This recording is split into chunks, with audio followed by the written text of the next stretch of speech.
On ouvre sur un labo secret, un lieu d'expérience horrible. Enchaîné et brisé, notre personnage principal, Yixuan, endure le supplice. Ses ravisseurs débattent de son sort, une vie qui ne vaut rien. Ses pensées dérivent vers sa sœur, la seule raison pour laquelle il se bat encore. Le méchant souriant s'approche, promettant une mort lente et atroce. Mais une voix perce l'obscurité, questionnant leur humanité. Avant qu'il ne puisse réagir, le méchant est frappé par une force invisible. Son partenaire est instantanément neutralisé, un rayon de lumière perçant sa poitrine. Et la voilà, une femme mystérieuse qui fait une entrée fracassante. Voici Wei Fengyu de la Ligue Stellaire, venu sauver la situation. Ses chaînes étant brisées, les autres prisonniers célèbrent leur liberté retrouvée. Wei Fengyu lui offre une main ferme, sa voix emplie d'inquiétude. Mais son esprit est ailleurs, demandant frénétiquement si son équipe a contacté sa sœur. Elle lui dit d'attendre l'autre équipe, mais c'est hors de question pour notre garçon. Il tourne le dos à la liberté. Sa seule mission est de récupérer sa sœur. Il traverse les couloirs désolés, guidé par un seul souvenir désespéré. Il arrive et découvre une scène déjà en cours, une voix appelant son frère. Et la voilà, sa sœur Sheo, debout devant un étranger qui a l'air étrangement familier. L'imposteur, une copie tordue de Xuan, la presse de venir avec lui, et elle le croit complètement, ravie que son frère soit venu la chercher. Une violente vague d'énergie traverse la pièce, un éclair de lumière violette. La force les sépare. Sa sœur est arrachée, juste hors de sa portée. Ses appels désespérés à l'aide résonnent alors qu'elle est entraînée dans l'obscurité. Yixuan ne peut que crier son nom, impuissant à empêcher l'inévitable. Soudain, il est pris au piège par des liens éthérés, complètement immobilisé. Lui et sa sœur sont violemment projetés sur le sol froid et dur. Cloué au sol, ses yeux brûlent de rage pure alors qu'il la regarde souffrir. Et le responsable se montre enfin, apparemment pour un contrôle qualité. Voici Chris, un invocateur de zombies, et il n'est pas content de ses créations. Il coince nonchalamment Yichu, raillant son frère pour sa faiblesse. Yixuan supplie Chris de laisser sa sœur tranquille, affirmant qu'ils sont inutiles. L'invocateur regarde avec un amusement froid, reconnaissant le courage du garçon. Mais il précise que Yixuan n'a qu'à moitié raison sur leur valeur. Yi qui ne peut que murmurer le nom de son frère, ses forces diminuant rapidement. Un cri désespéré s'échappe de la gorge de Yixuan, une supplication de pur déni. Avec une explosion d'énergie, Chris se débarrasse de la sœur, la jugeant inutile. Mais ses yeux se fixent sur Yixuan, voyant une lueur de potentiel chez le garçon. Un cri primal jaillit de notre héros, le nom de sa sœur résonnant dans son esprit. Alimenté par une rage pure, il se redresse, promettant une fin sanglante à Chris. Chris rejette la menace d'un seul mot et d'un claquement de doigts. Chris le maintient au sol, son zombie invoqué se profilant juste derrière. Yixuan crie sa rébellion, avertissant des bêtes stellaires qui les vengeront. Mais l'invocateur se moque, amusé par les vaines menaces du garçon. En un instant, il est étroitement lié, une marionnette impuissante dans le jeu de Chris. Chris révèle alors son atout, une créature monstrueuse maintenue en stase. Notre garçon ne peut que regarder avec horreur, la reconnaissant comme une bête stellaire de rang S. Son propre reflet terrifié le fixe depuis l'œil brillant de la créature. Son subordonné l'avertit que la Ligue stellaire arrive, mais Chris ne part pas les mains vides. Il ordonne à son zombie de déchirer Yixuan et de récupérer l'os stellaire à l'intérieur. Mais avant que le zombie ne puisse frapper, la bête captive brise ses chaînes pour intervenir. La bête stellaire de rang S pousse un rugissement assourdissant, ses yeux brillent d'une fureur protectrice. Yixuan ne peut que regarder, stupéfait par ce revirement impossible. Avec une poussée de puissance brute, la créature brise la dernière chaîne qui la lie. Elle repousse sans effort le zombie sur le côté, l'envoyant s'écraser contre le mur. Maintenant complètement libre, la bête se dresse comme le nouveau maître de cette pièce. D'un mouvement rapide, elle attrape Yixuan dans son emprise massive. Notre garçon est inerte, ensanglanté mais toujours conscient de ce qui se passe. La créature le serre contre elle, ses yeux brillants fixés sur le garçon dans ses bras. Chris ne peut que regarder avec horreur alors que son grand prix décide de choisir son propre propriétaire. Puis la bête fait l'impensable, empalant Yixuan sur sa propre corne. Alors que sa vie s'éteint, Yixuan ne peut que se demander si c'est la fin. Il déplore une vie non vécue, un potentiel qu'il n'a jamais pu réaliser. Dans ses derniers instants, il fait le vœu d'être fort si on lui donne une autre chance, mais la conscience revient alors dans un endroit qu'il ne s'attendait plus à revoir. Il se réveille en panique, les douleurs fantômes du laboratoire encore fraîches dans son esprit. Il est de retour dans sa propre chambre, fixant un visage de son passé. C'est sa mère qui trébuche dans sa hâte, soulagée que sa fièvre soit tombée. Il lui demande si elle est vraiment vivante, une question que la plupart des mamans ne reçoivent pas un mardi. Sa mère est complètement déconcertée par sa question étrange et frénétique. Et alors que des larmes lui montent aux yeux, Yixuan commence à comprendre l'impossible vérité. Il s'accroche à sa mère, racontant l'horrible rêve de bêtes stellaires et de familles perdues. Seul dans la salle de bain, il ne peut se débarrasser du sentiment que c'était plus qu'un rêve. Une douleur fantôme dans sa poitrine conduit à une découverte choquante. Sur sa poitrine se trouve la marque où la corne de la bête stellaire l'a percée, preuve de sa renaissance. Pendant que sa mère prépare le petit déjeuner, les nouvelles confirment l'impossible. Il a voyagé 2 ans dans le passé. L'émission fait état d'une victoire de l'Alliance stellaire contre un groupe terroriste appelé les Stargazers. Le commandant Libé prononce un discours promettant de protéger la Terre de toute invasion. Mais Ixuan est stupéfait. Dans sa ligne temporelle, la mort du commandant les avait déjà condamnés. Cette prise de conscience le panique, et il demande désespérément où est Chuchu. Sa mère explique calmement qu'elle est sortie avec des amis, direction une escape room. Il est décidé, son but est clair. Il va utiliser cette seconde chance pour protéger sa sœur. Sans dire un mot, il se précipite hors de la porte, laissant sa mère confuse derrière lui. Cette fois, il se fait une promesse silencieuse. Il ne la laissera plus tomber. Il court vers l'escape room, un endroit de frissons bon marché et de peur fabriquée. Mais à l'intérieur, l'horreur est tout sauf un faux alors qu'un monstre pousse un rugissement terrifiant. Les étudiants hurlent de terreur, pris complètement au dépourvu par l'attaque soudaine. Un jeune homme courageux s'avance, protégeant Ichu et jurant de protéger les autres. Son ami taquine en disant que l'acteur craque pour elle, mais Ichu insiste que tout cela fait partie du jeu. Mais la créature qui se jette sur eux n'est certainement pas juste un acteur dans un costume, et leur protecteur est balayé comme une mouche, sa position héroïque durant 2 secondes. Mais juste au moment où la créature frappe, Yishuan arrive, son regard seul l'arrêtant net. Avec une force impossible, il soulève la créature d'une main, stupéfiant les spectateurs. Yichu crie de soulagement alors que son frère promet qu'il est là pour la ramener à la maison. Mais ses amis la supplient de rester, voulant terminer la salle finale. Il accepte à contre-cœur de rester 20 minutes de plus, une décision qu'il pourrait bientôt regretter. Le soi-disant héros de tout à l'heure les conduit vers un ascenseur pour le niveau final. Les portes de l'ascenseur s'ouvrent sur un sous-sol sombre et inquiétant mettant tout le monde mal à l'aise. Devant eux se dresse une porte massive et imposante qui ne ressemble à rien dans un jeu normal. Notre expert autoproclamé explique qu'ils ont juste besoin de la pousser pour l'ouvrir, ce qui semble bien trop simple. Il y met son épaule mais n'arrive pas à la faire bouger, la porte n'étant clairement pas faite pour être ouverte. Yishuan se moque de la faiblesse du garçon, au grand dam de l'ami de Yishu qui le nie. Il leur dit d'arrêter, expliquant que la porte est probablement verrouillée dans le cadre de la conception du jeu. Ignorant son propre conseil, il place ses mains sur la porte, canalisant une étrange énergie. Sous les yeux des autres, il met tout son poids et sa puissance pour la forcer à s'ouvrir. Mais même avec sa force améliorée, la porte semble à peine bouger. Elle finit par céder, révélant non pas une pièce mais un portail scintillant vers un autre monde. Yishuan regarde avec horreur, le reconnaissant comme une faille spatiale pour les bêtes stellaires. Ses amis, cependant, pensent que c'est l'effet spécial le plus cool qu'ils aient jamais vu. Il leur crie de ne pas y toucher, les avertissant que ce n'est pas un jeu. Alors que l'un d'eux tend la main, Yixuan attrape son bras, les tirant en arrière du bord. Yixuan exhorte sa sœur et les autres à s'échapper et à signaler la faille. Mais leur fuite est interrompue car l'ascenseur refuse d'arriver. Un homme en blouse de laboratoire apparaît, essayant de calmer les étudiants paniqués. Il se présente comme le président de la classe, affirmant que la faille est parfaitement sûre. Yishuan réfute furieusement cela, expliquant le vrai danger d'une faille de bête stellaire. Il les avertit qu'elle est mature et pourrait se rompre à tout moment, mais le président ricane en pointant une fine membrane comme preuve qu'elle est inoffensive. Le soi-disant héros de tout à l'heure décide que c'est le moment idéal pour tester cette théorie. Il sourit alors à Yichu, se moquant de son frère pour être un lâche. Yishuan se détourne avec dégoût, incapable de raisonner avec leur stupidité fatale. Au lieu d'écouter son avertissement, les étudiants sont captivés, voulant toucher la faille.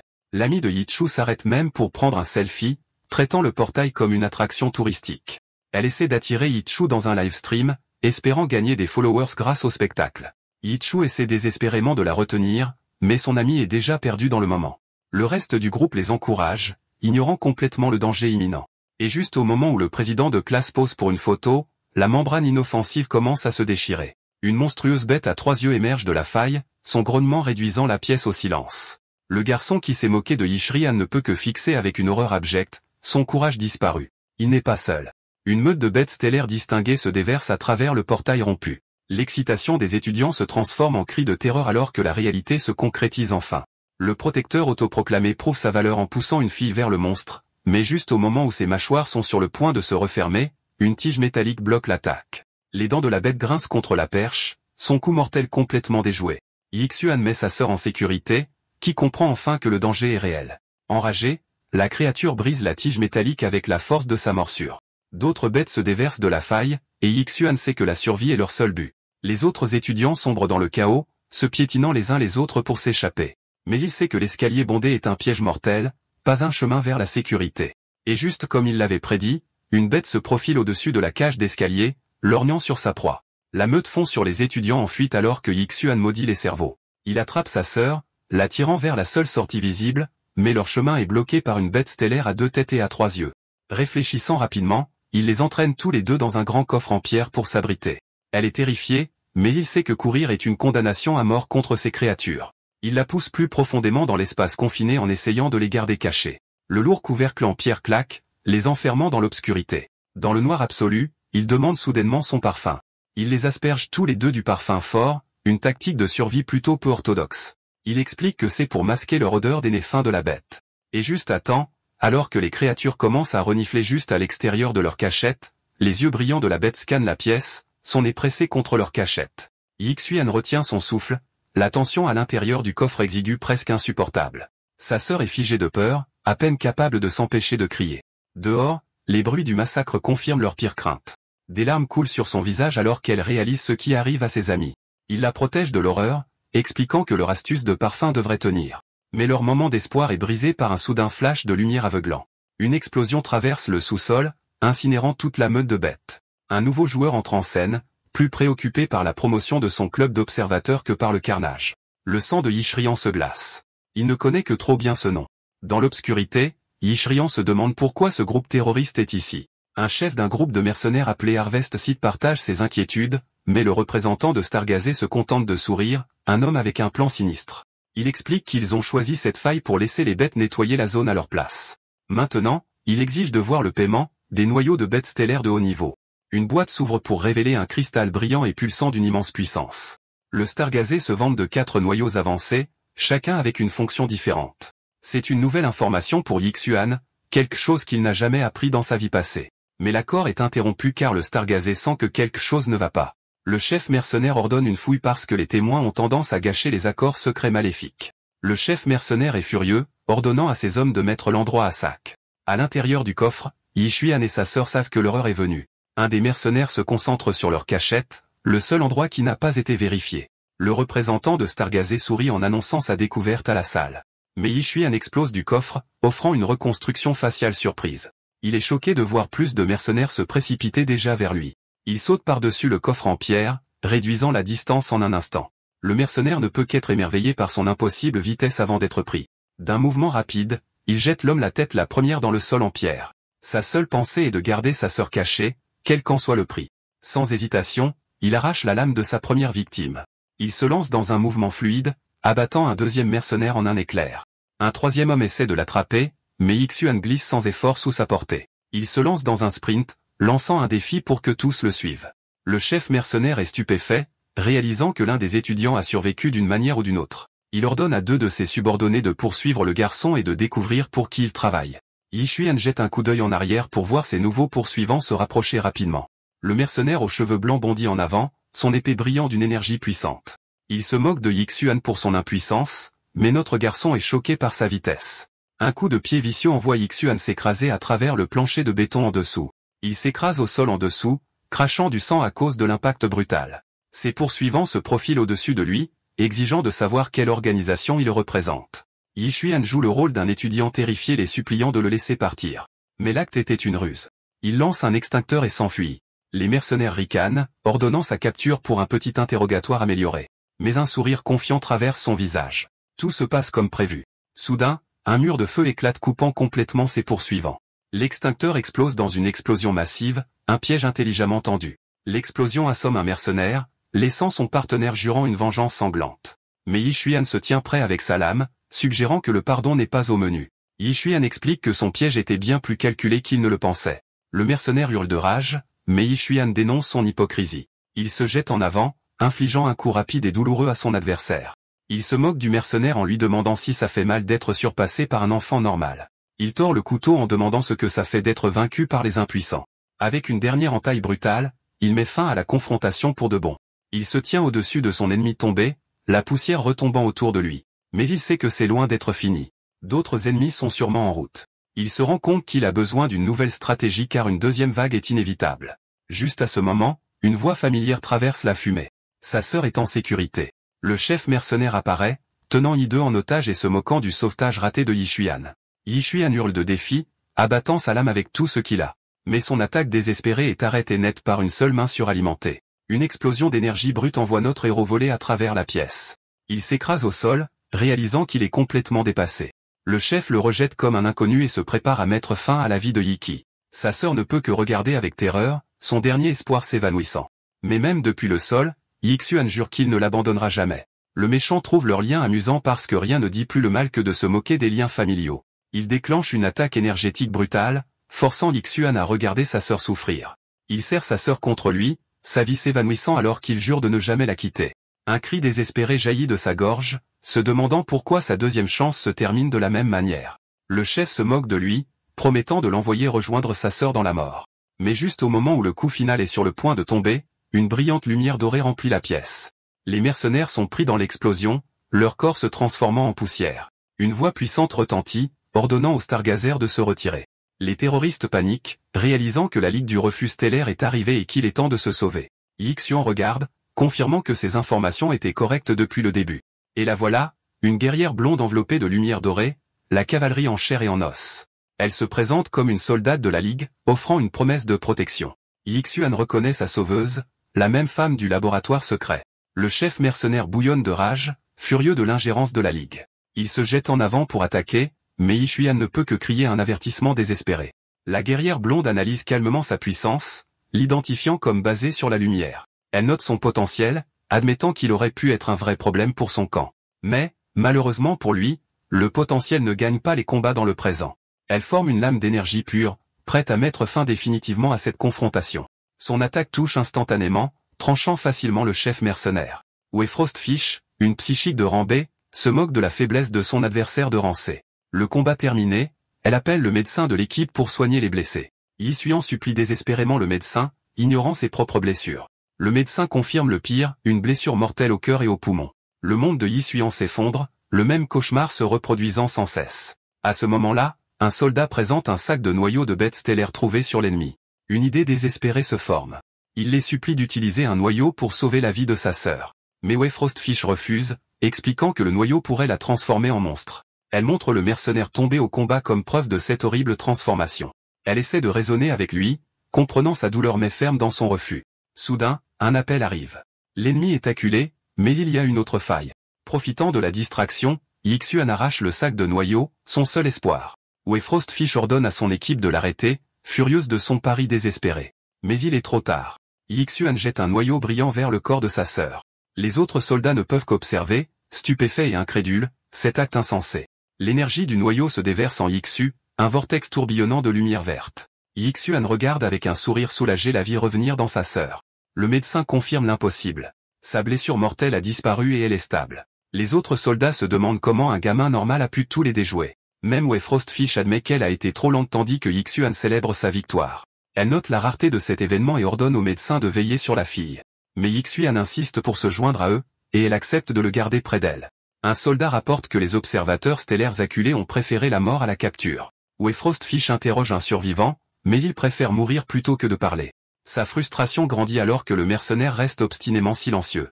Mais Yixuan intervient, suggérant une approche moins douce. Il claque immédiatement la tête de l'homme contre le mur, sautant les politesses. Le mercenaire est ensanglanté et abasourdi par cette soudaine brutalité. Ishawayan menace d'obtenir les réponses d'une manière ou d'une autre, avec une extrême brutalité. Les autres soldats ne peuvent qu'observer, choqués par l'efficacité impitoyable du gamin. Frostfish décide de le laisser faire, tournant son attention vers la faille. Elle et son équipe commencent le processus de scellement définitif du dangereux portail. Son subordonné panique, réalisant que leur énergie combinée ne referme pas du tout la faille. Frostfish est déconcerté. Quelque chose empêche activement ce portail de s'effondrer. Pendant ce temps, Yixuan dit aux soldats que le captif cache quelque chose d'important.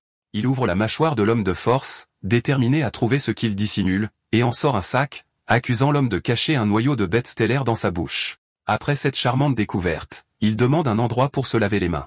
Mais une ombre étrange sur le mur attire son attention, le mettant en état d'alerte maximale. Une bête stellaire reptilienne tombe du plafond, se jetant sur le groupe sans méfiance. Mais un seul tir bien placé intercepte la créature en pleine attaque.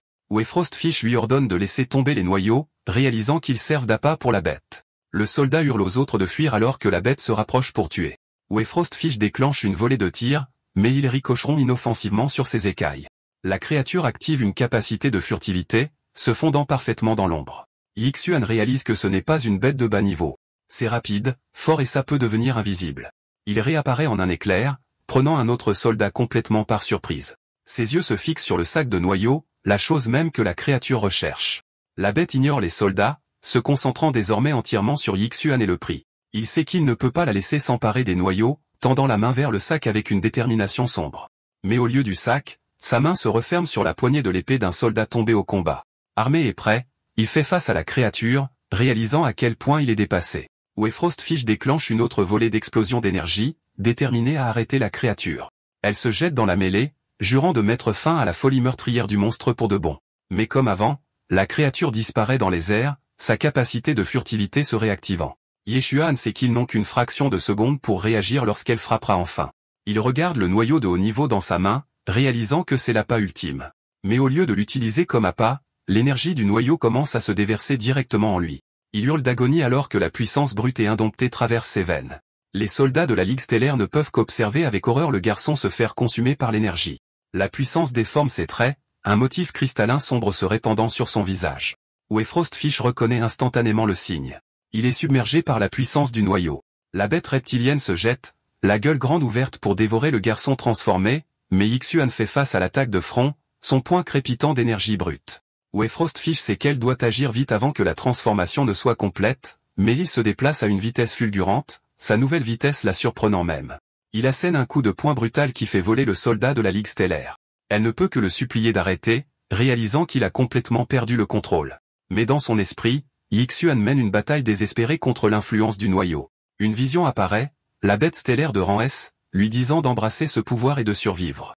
Il reconnaît la créature du laboratoire, exigeant de savoir pourquoi elle l'a renvoyé. La seule réponse de la bête est une offre inquiétante d'emprunter son corps pendant un certain temps, mais Yixuan refuse d'être une marionnette, affirmant que c'est lui qui contrôle.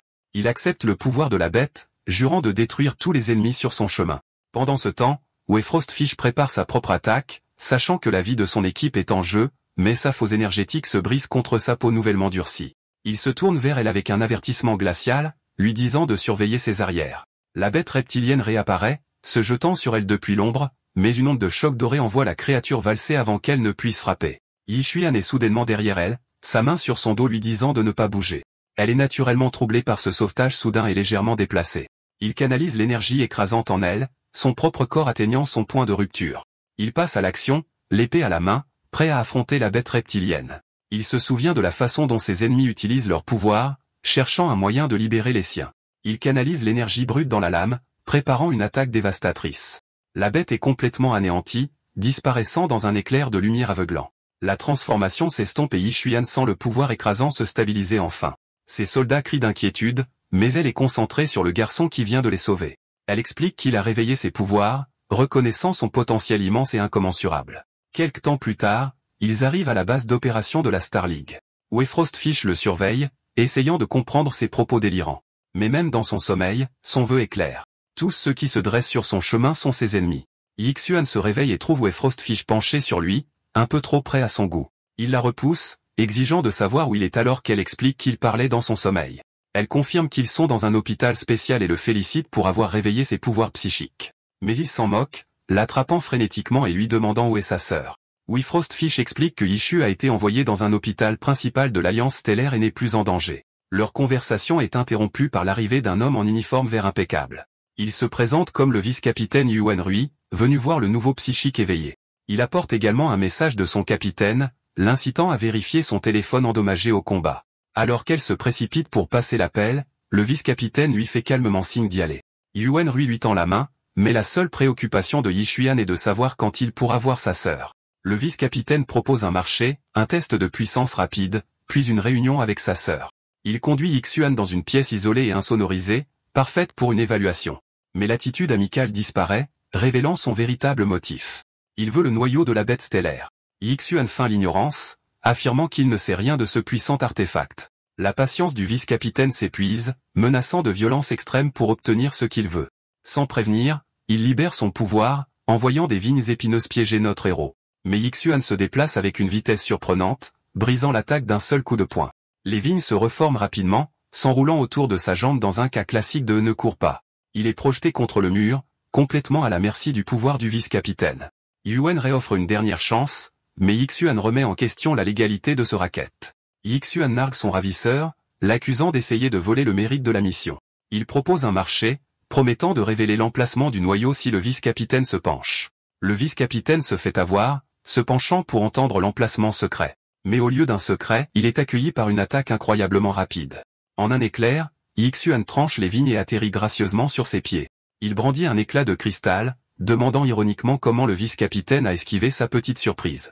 Enragé, Yuan Rui l'accuse d'être un espion des observateurs des étoiles, une excuse commode pour s'être raclé. Le vice-capitaine le poursuit en le traitant d'idiot pour avoir essayé de fuir, mais il est stupéfait par la vitesse du garçon, reconnaissant une technique de mouvement avancée.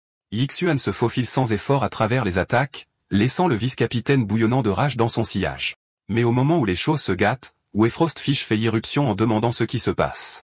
Israël voit l'attaque arriver, criant un avertissement désespéré pour qu'elle recule. Il saute devant elle, la protégeant de l'assaut épineux du vice-capitaine.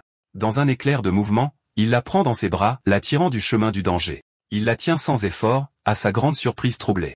On dirait que la chevalerie n'est pas morte, juste très rapide. Le vice-capitaine est furieux, l'accusant de protéger un suspect et d'échouer à sa mission, mais elle tient bon en affirmant que Yixuan est désormais sous sa protection. Yuan Rui se moque de son rang inférieur, mais elle en a clairement fini avec la conversation. Une vague d'énergie massive éclate entre eux, envoyant tout le monde voler. Yixuan est cloué au sol par une pression immense, complètement incapable de bouger. Une voix puissante traverse la tension, ordonnant aux deux vice-capitaines de se retirer. Yuan Rui et Frostfish sont tous deux réduits au silence par cette intervention soudaine. La source de l'interruption est révélée, deux personnages puissants se tiennent dans l'embrasure de la porte. Il s'agit de nul autre que le commandant Li Bei, un psychique de classe S, et de son subordonné Wu Liang. Yixuan est abasourdi. C'est le commandant légendaire qu'il croyait mort depuis longtemps. Les vice-capitaines se remettent immédiatement au garde-à-vous, interrogeant la présence du commandant. Le commandant explique qu'il était dans les environs pour une réunion et a décidé de passer. Et par repasser, il faut entendre infliger une leçon rapide et douloureuse au vice-capitaine insubordonné. Il explique calmement la simple hiérarchie du pouvoir. Il est plus fort, donc il est le chef. Et juste pour que son point de vue soit clair comme de l'eau de roche, il libère une décharge d'énergie pure. La décharge envoie Yuan Rui voler à travers la pièce, une leçon douloureuse sur le respect de vos supérieurs. Israël ne peut que regarder, stupéfait par la vitesse et la puissance déployée.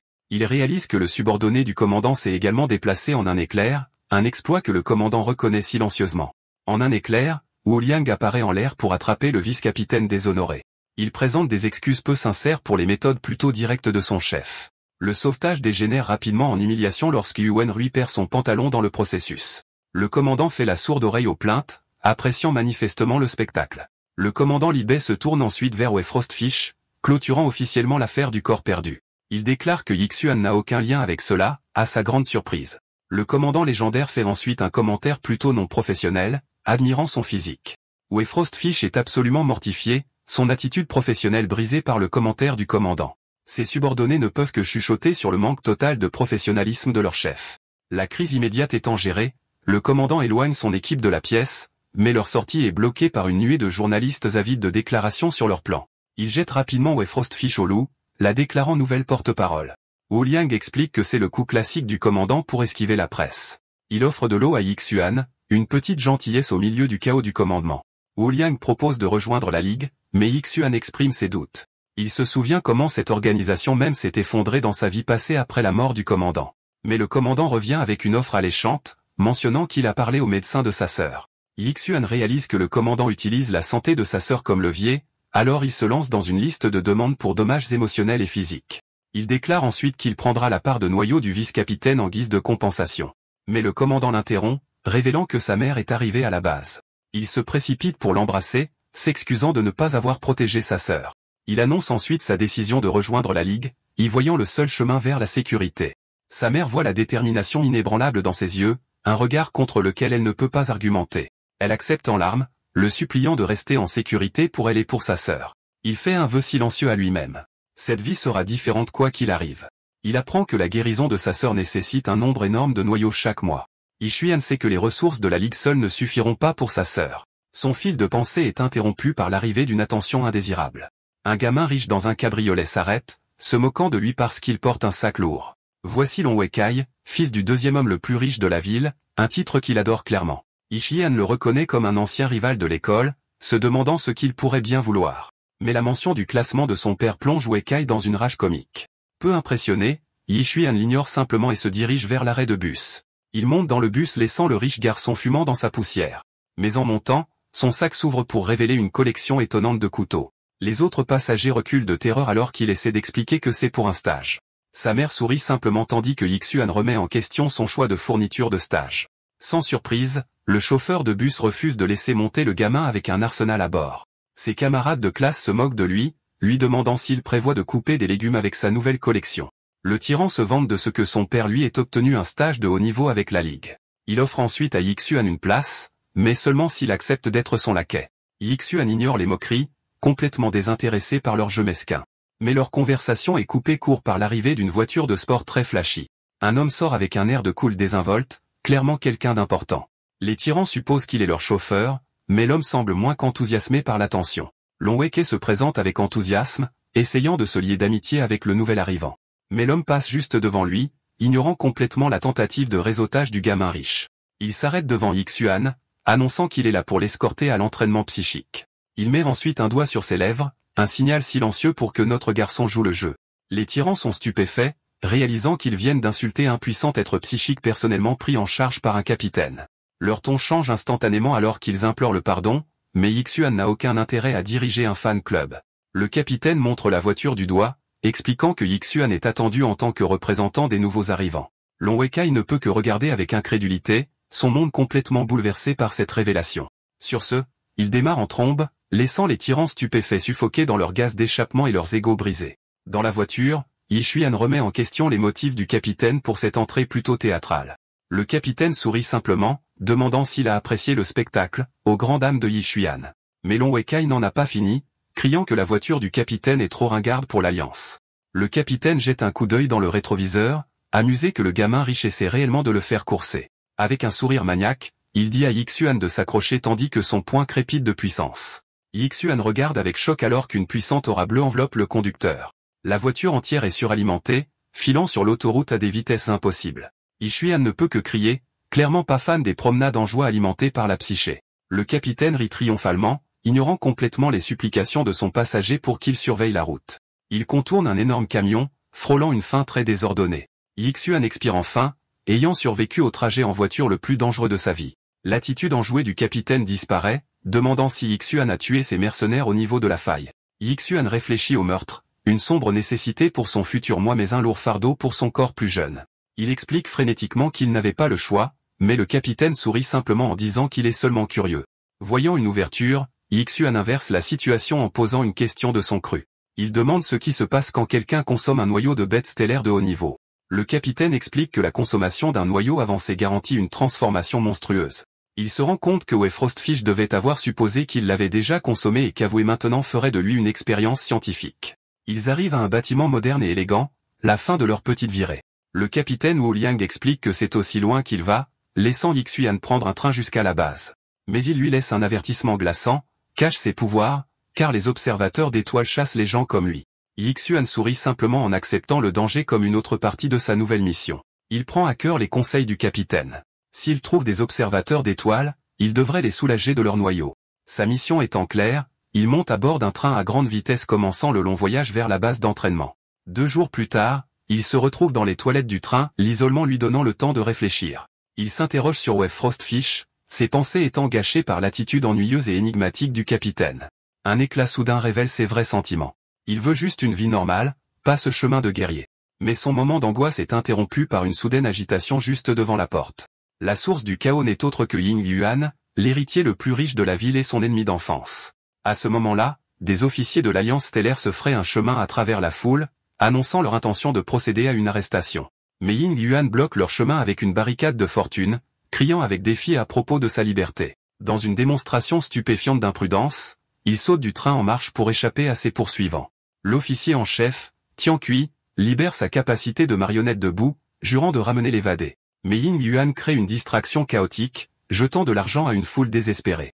Les officiers sont bloqués par la foule obsédée par l'argent, criant de frustration face à leur cible en fuite. Soudain, une marionnette debout surgit du sol, piégeant la jambe de Ying Yuan en pleine fuite. La marionnette le tire vers le train, une fin plutôt peu digne de sa grande évasion. Les officiers sont stupéfaits, supposant qu'une bête stellaire a attrapé leur cible et ordonnant une poursuite. Mais c'est Yixuan qui l'intercepte, se déplaçant dans un flou qui laisse le gamin riche complètement perplexe. Traîné dans un coin tranquille, la bravade de Ying Yuan disparaît alors qu'il implore la pitié. Il offre même les coordonnées bancaires de son père, se présentant avec un nom qui sonne étrangement familier. Yi Xuan se fige, réalisant qu'une seule personne de son passé l'a jamais appelé par ce surnom spécifique. Yi Xuan l'accueille avec un sourire entendu, confirmant que ça fait longtemps. Un souvenir revient, une époque où ce surnom a valu à Ying Yuan une raclée rapide. Mais la réunion amicale prend une tournure sombre, son sourire se transformant en quelque chose d'autre entièrement. Il claque la tête du gamin riche en bas, exigeant de savoir qui il prévoyait d'épouser. Ying Yuan panique, attrapant son bras et implorant de l'aide pour échapper à ses poursuivants. Mais son évasion est interrompue alors que la marionnette de Bou piège sa jambe une fois de plus. Les officiers de l'Alliance stellaire le coincent, leur chef souriant de triomphe. Ailleurs, une mystérieuse fille dans un sweat à capuche de chat nargue un captif, questionnant son droit de vivre. Sa petite marionnette démoniaque est d'accord, lançant un rayon d'énergie mortelle sur le garçon sans défense. Elle libère ensuite son propre pouvoir, un contrôle terrifiant sur la poudre de fer, et le garçon ne peut que crier. Elle congédie négligemment son subordonné déchu, un dompteur de bêtes de rang nommé Sanchu. Ses ordres sont simples et brutaux, traquer la Ligue stellaire et voler leur noyau. Son véritable motif est révélé, un désir ardent de vengeance et de faire revivre ses camarades tombés au combat. De retour dans le train, Ying Yuan argumente son cas, refusant d'être recruté de force. Mais à l'intérieur des toilettes, Yi Xuan a les yeux rivés sur le bouton d'arrêt d'urgence. Avec un claquement décisif, il déclenche le système de gicleur d'urgence du train. L'eau tombe en pluie, trempant le gamin riche en difficulté et son ravisseur à base de boue. La marionnette de boue commence à se dissoudre, sa forme fondant sous la pluie soudaine. Les officiers ne peuvent que regarder leur arme ultime être vaincue par la plomberie de base. Tianqi confronte notre garçon, qui remet calmement en question leur tactique de recrutement plutôt agressive. Ying Yuan est furieux, exigeant de savoir pourquoi Yi Xuan n'a pas parlé plus tôt. Mais il n'y a pas de temps pour les explications car Yi Xuan le tire hors de danger. L'officier, Tianqi, leur fait la leçon sur la responsabilité, jurant de les faire entrer. Mais Ying Yuan soutient qu'il n'est pas un héros et veut juste vivre une vie normale. La patience de Tanchi s'amenuise, leur rappelant que l'enlèvement est un crime grave. Yi Xuan intervient en utilisant un morceau de l'intérieur du train comme bouclier de fortune. La lame d'énergie de l'officier brise le panneau, un affichage clair de la puissance supérieure. Notre garçon ne peut que grincer des dents, réalisant qu'il est complètement surpassé en équipement. Tanqi avertit le nouveau venu de se retirer ou de faire face aux conséquences de l'obstruction. Son partenaire est d'accord, se préparant à libérer sa capacité de marionnette de boue une fois de plus. La marionnette de boue se réforme en un instant, piégeant complètement Yi Xuan. L'officier décide qu'une bonne vieille raclée à l'ancienne est le meilleur outil de recrutement. Mais avant qu'il ne puisse agir, Ying Yuan attrape un tuyau prêt à prendre position. Il crie son défi, refusant d'être traîné comme un vulgaire criminel. Mais le véritable pouvoir dans la pièce s'éveille alors que les yeux de Y Xuan commencent à briller. Les officiers se figent, leur esprit soudainement pris dans une puissante suggestion hypnotique. Dans leur esprit, le gamin riche manie maintenant un canon, parce que bien sûr, il le fait. Il tire une volée de projectiles fantômes, chacun trouvant sa marque dans leur esprit. Les officiers crient de douleur imaginée, complètement submergés par l'assaut mental. Et à travers tout cela, Yi Xuan reste parfaitement immobile, la véritable source de leur terreur. Les officiers sont roués de coups par des canons à eau fantômes, une leçon douloureuse pour avoir sous-estimé le garçon tranquille. Yi Xuan est stupéfait, réalisant que son rival d'enfance a en fait ses propres pouvoirs. Ying Yuan admet qu'il est un médium de niveau des nouvellement éveillés, qui essaie encore de comprendre les choses. Quelques instants plus tard, les rôles ont été inversés, les officiers étant ligotés et implorant la pitié. Ying Yuan procède ensuite à une méthode plutôt peu orthodoxe pour faire taire ses captifs. Il fourre une chaussette dans la bouche de l'officier, déclarant fièrement qu'il est le meilleur dans ce qu'il fait. Avec leurs poursuivants neutralisés, Ying Yuan suggère de simplement les abandonner et de s'enfuir. Il explique qu'il accompagnera Yi Xuan, mais se réserve le droit de fuir à tout moment. Yi Xuan accepte de l'aider à s'échapper plus tard, mais insiste pour qu'ils emmènent les officiers avec eux. Il se souvient de l'avertissement du capitaine. Les observateurs d'étoiles chassent les nouveaux médiums, et ils ne peuvent laisser personne derrière. Ils font défiler leurs captifs à travers la gare juste devant un groupe d'officiers très confus. Yi Xuan explique calmement qu'ils ne font que sortir les poubelles, une histoire que les officiers bâillonnés ne peuvent pas exactement réfuter. Mais Ying Yuan a une meilleure idée, montrant une carte VIP qui fait tomber la mâchoire du personnel de la gare. Il exige le traitement complet de première classe en utilisant la richesse de sa famille pour assurer leur évasion. Une équipe entière d'agents en uniforme se matérialise, prête à servir leur nouveau maître. Le pouvoir de l'argent est pleinement affiché alors que le personnel se tient en parfaite attention. Ils reçoivent une escorte de garde d'honneur complète, une sortie plutôt grandiose pour un couple de kidnappeurs. Ying Yuan prend la pause, appelant cela sa version du maintien d'un profil bas. Bien sûr que si, mon pote. Avec leur évasion assurée, ils traînent leurs captifs dans les toilettes pour hommes les plus proches. L'officier Tianqi lutte contre ces liens, son visage un masque de rage pure et sans mélange. Ailleurs, un membre d'un observateur d'étoiles s'agenouille devant son supérieur, plaidant sa cause. Mais une marionnette démoniaque le traite de menteur, l'accusant d'avoir laissé la Ligue voler le noyau. La scène se déplace vers un cadre beaucoup plus lumineux et plus luxueux. Une somptueuse collation de nourriture et de boissons est présentée devant eux. Ying Yuan déplore sa malchance, se plaignant qu'il était occupé à apprendre à piloter des avions à Hawaï. Les deux officiers ne peuvent qu'être émerveillés par la richesse absolue et impénitente affichée. Avec les officiers maintenant maîtrisés, Yixuan demande à son rival comment il a éveillé ses pouvoirs. Il explique qu'il a mordu un émeraude pour le tester, consommant accidentellement un noyau de bête stellaire. Yixuan se demande si sa sœur pourrait également acquérir des pouvoirs à partir d'un noyau, tout comme lui. Les officiers changent de ton, offrant d'oublier tout l'incident si Ying Yuan les aide. Ying Yuan se penche, intrigué par leur soudaine volonté de négocier. Mais leur requête porte moins sur un accord que sur le désir d'une autre dose de ses pouvoirs d'illusion. Insulté, Ying Yuan envoie les deux fans voler avec un seul coup de poing frustré. Yixuan se tient au-dessus des trois hommes inconscients, un couteau à la main, prenant le contrôle de la situation. Il commence à détacher les officiers, expliquant son plan pour tourner l'histoire à leur avantage. Son ancien rival ne peut que s'émerveiller de combien Xuan est devenu plus sombre, mais leur moment de complot est interrompu lorsque notre garçon sent un danger imminent. Il plaque Ying Yuan au sol juste au moment où le côté du train est arraché. Le train à grande vitesse entier est secoué par un violent assaut extérieur. Et dans un nuage de vapeur et de crissements de métal, leur voyage s'arrête brutalement et violemment. Les autres passagers hurlent de terreur alors que le wagon est éventré. Ying Yuan ne peut que se demander s'il s'agit d'une sorte d'attaque terroriste. Yixuan tombe lourdement au sol, du sang coulant d'une blessure fraîche. L'officier Tianqi se précipite à leur côté, son hostilité antérieure oubliée. Yixuan répond qu'ils vont bien, demandant si les officiers vont bien. Tianqi sourit, affirmant que c'est leur devoir de protéger les nouveaux arrivants. Un homme à l'extérieur se présente comme Orion sans jus de la société Stargazé. Il lance un ultimatum glaçant. Évacuer le train où il attaquera toutes les 10 secondes. Le nom envoie une onde de choc à travers le groupe. L'avertissement du capitaine était juste. Tianqi explique que les observateurs d'étoiles sont fusionnés avec des bêtes puissantes alors que son partenaire constate que le signal est bloqué. Yixuan prend le commandement, expliquant que leur seule option est de se fondre dans la masse et de s'échapper. Le train éclate dans le chaos alors que les passagers paniqués se précipitent vers les sorties. Tianqi ordonne à ses hommes de protéger les deux nouveaux arrivants et de trouver un moyen d'appeler des renforts. Ils rejoignent l'exode désespéré, un fleuve d'humanité se dirigeant vers une évasion incertaine. Au milieu de la bousculade, une fille portant un sweat à capuche de chat trébuche, criant après sa marionnette perdue. Son étrange jouet démoniaque est oublié sur le sol, tombé dans la confusion.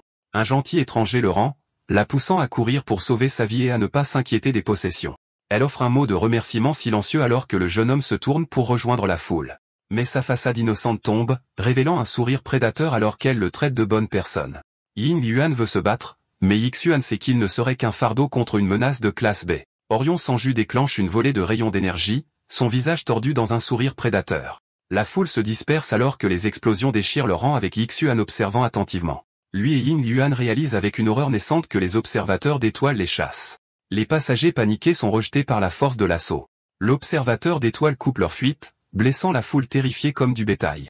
Au milieu du chaos, la fille dans le sweat à capuche de chat est acculée, traitant son agresseur de monstre. Orion sans jus l'attrape, utilisant la fille comme appât pour attirer ses véritables cibles. Yixuan reconnaît la fille, se demandant s'il doit risquer de se révéler pour la sauver. Juste au moment où l'observateur d'étoiles s'apprête à frapper son otage, sa concentration est soudainement brisée. L'officier Tianqi apparaît derrière lui, sa propre lame d'énergie tirée, lui ordonnant de se retirer. Yixuan dit à son ami qu'il va aider, le pressant de trouver une autre issue. Mais la fille dans le sweat à capuche de chat regarde avec un sourire sinistre et connaisseur. Orion sans jus se moque de son adversaire, lui disant d'arrêter de se débattre inutilement. L'officier Tianqi saute dans la mêlée, sa lame d'énergie prête à frapper.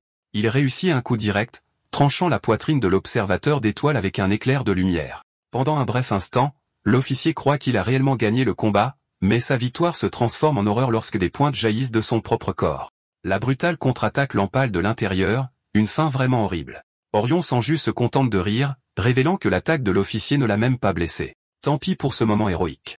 Il attrape ensuite l'autre officier, le jetant de côté comme une poupée de chiffon. Orion sans jus attrape le deuxième officier, se moquant de lui pour avoir frappé son bras transformé. L'officier se débat furieusement, criant à l'observateur d'étoiles de le lâcher. Il essaie d'invoquer sa marionnette debout, mais la liaison sombre le retient fermement. En réponse, Orion déclenche une volée dévastatrice de projectiles tranchants. Mais l'officier refuse de reculer, canalisant toute son énergie pour une dernière résistance. Il se déplace dans un flou de mouvements, déclenchant une puissante contre-attaque. Orion Sanju ne peut que regarder avec stupéfaction alors que l'officier apparaît juste derrière lui. Regardant de loin, Ying Yuan se demande s'il vient d'être témoin de l'impossible. Mais il réalise que quelque chose ne va pas. Les autres officiers sont toujours liés et ne répondent pas. L'officier héroïque est maintenant blessé alors que Tianqi se précipite à ses côtés, lui disant de vérifier l'état de la fille. L'officier blessé se précipite aux côtés de la fille, lui demandant si elle va bien. Mais sa seule réponse est un soupir las, son visage enveloppé dans l'obscurité. Une vague de choc et d'horreur submerge les survivants restants. L'officier s'effondre soudainement, son corps déchiré de l'intérieur. La fille loue sa performance, son jeu innocent remplacé par un sourire maniaque. Elle révèle son pouvoir, transformant le fer dans ses veines en lame mortelle. Yixuan réalise l'horrible vérité. C'est elle le vrai Sanju, la véritable menace. Elle se moque de leur lutte futile, trouvant hilarant qu'ils aient protégé leur propre tueur. Avec sa capuche baissée, elle admet qu'elle est ravie de les voir tous souffrir. Tianqi ne peut qu'atteindre son partenaire tombé, son visage un masque de pur désespoir. Il ne peut qu'atteindre son partenaire tombé, son monde s'effondrant autour de lui. Sanju se moque de son désespoir, demandant ce qu'un homme brisé peut bien faire maintenant. Son dernier officier restant est lié et impuissant, incapable de riposter. Elle offre un choix simple, implorer pitié ou trahir toute son équipe. Mais TSI hurle son défi, jurant que la Star Alliance prévaudra. D'un coup de poignet, elle resserre son emprise, il crie d'agonie. Elle trouve sa souffrance très satisfaisante, l'exhortant à ne pas mourir si vite. Avec un sourire sadique, elle se prépare à porter le coup final, mais une main se referme sur un tuyau métallique, refusant de laisser le combat se terminer ici. Sanju est complètement prise au dépourvu, son jeu tordu soudainement interrompu. Yixuan attrape son arme, stoppant son attaque alors qu'elle questionne son courage. Il réalise avec un choc qu'il ne peut même pas sentir son pouvoir, ce qui signifie qu'elle est au moins une menace de Ranbei. Elle s'approche de manière inconfortable, lui offrant une place au premier rang du carnage pour sa gentillesse.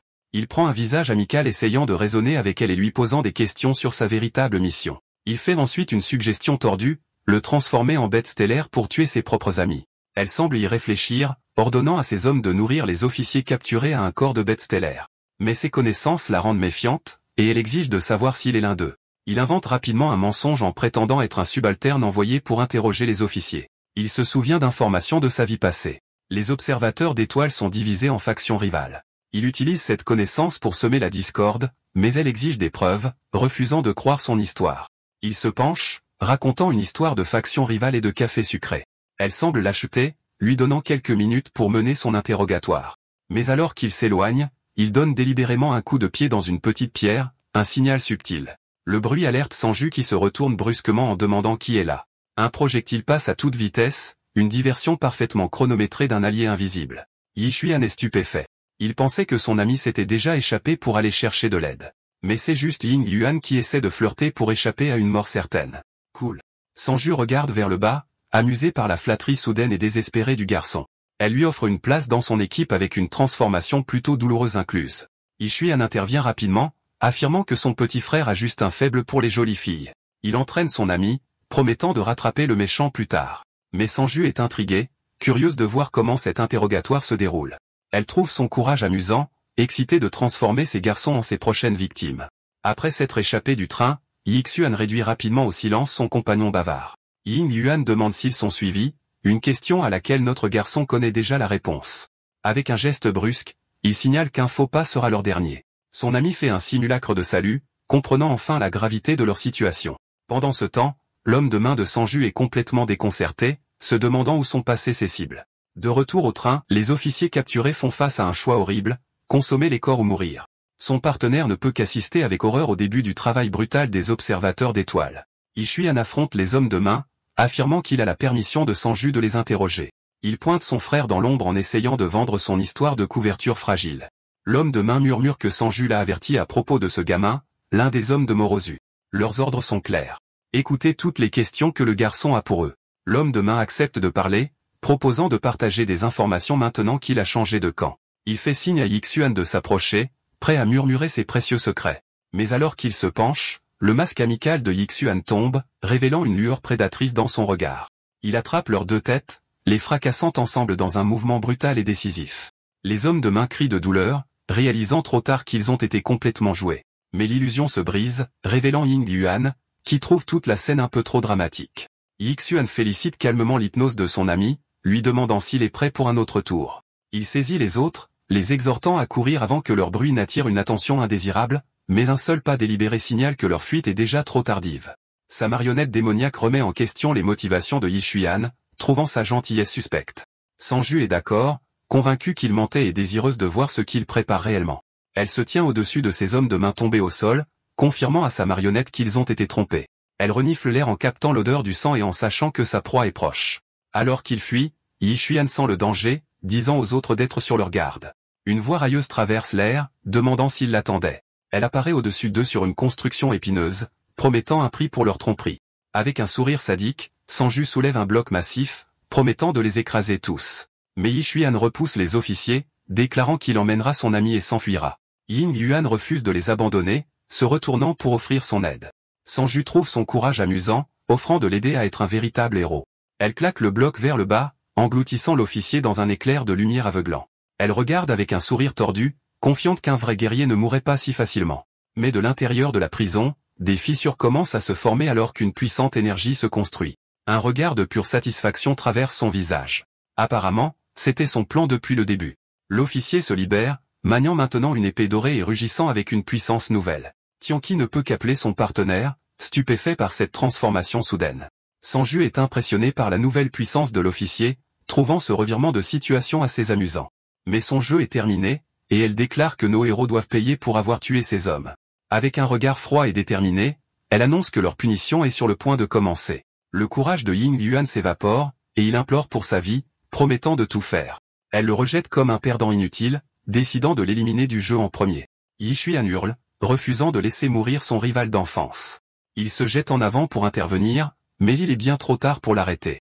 Avec une cible à terre, elle se tourne vers Yi Xuan, promettant qu'il est le prochain sur sa liste. Un coup de pied brutal frappe son visage, un rappel douloureux de qui commande ici. Elle savoure l'instant, promettant de faire de sa fin une fin lente et agonisante. Sa main se referme autour de sa poitrine, prête à porter le coup final, mais sa confiance se brise en pure incrédulité et déni. Elle réalise avec fureur qu'elle a été prise dans une autre de leurs illusions. L'observatrice d'étoiles bouillonne, enragée qu'ils utiliseraient une astuce aussi bon marché contre elle. Sa panique grandit quand elle réalise que sa marionnette démoniaque est introuvable. Mais ses yeux se fixent alors sur une nouvelle cible, sa rage trouvant son point d'ancrage. En altitude, des hélicoptères militaires descendent, offrant une évasion soudaine et impossible. Et depuis l'échelle de corde, Yi Xuan offre une moquerie et un doigt d'honneur.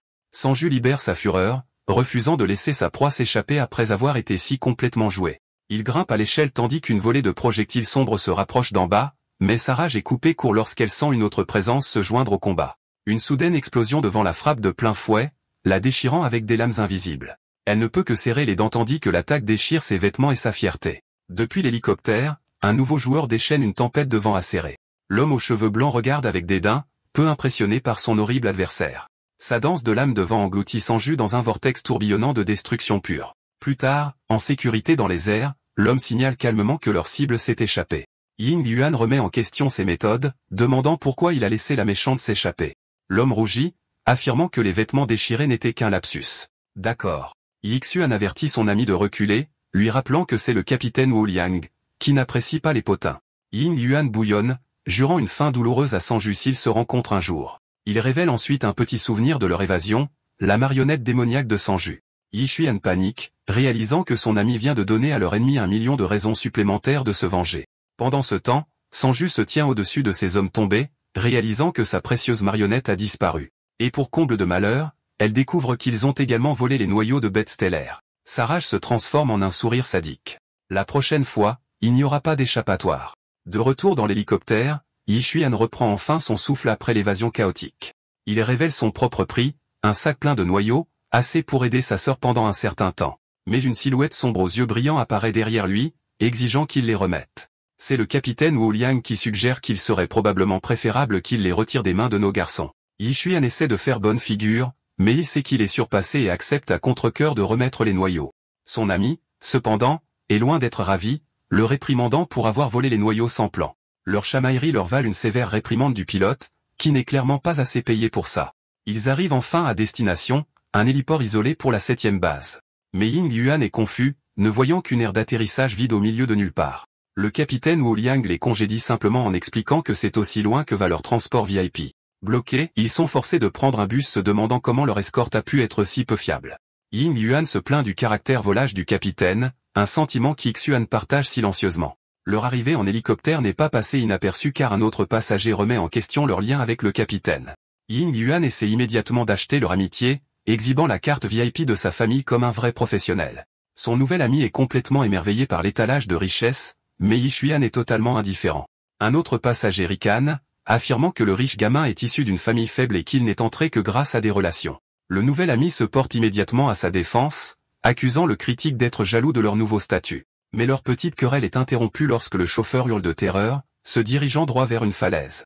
Le bus s'envole dans les airs alors que quelqu'un saute, criant aux autres d'utiliser leur pouvoir. À l'intérieur, le chaos éclate alors que les recrues hurlent, convaincus que c'est la fin de leur très courte carrière. Mais un puissant coup de pied brise la sortie de secours, une botte rougeoyante traversant le plafond. Un étudiant aux cheveux longs prend les choses en main, ordonnant aux autres d'activer leurs capacités et de se sauver. Ceux qui ont des pouvoirs s'envolent dans le ciel, abandonnant le bus qui tombe et leurs camarades de classe moins chanceux. Mais beaucoup sont figés par la peur, leur pouvoir est inutile face à une panique écrasante. À l'intérieur, l'une des recrues impuissantes ne peut que crier, sa vie défilant devant ses yeux. Mais la chute s'arrête, maintenue en place par la main bleue brillante de l'étudiant aux cheveux longs. Le nouvel ami de Ying Yuan est plus intéressé par une analyse de puissance que par une aide réelle. Le héros étudiant ordonne aux autres de sortir, leur indiquant des parachutes de secours. Alors que l'évacuation commence, un autre étudiant atterrit gracieusement sur le flanc de la falaise. Il regarde le chaos en bas avec une expression froide et calculatrice.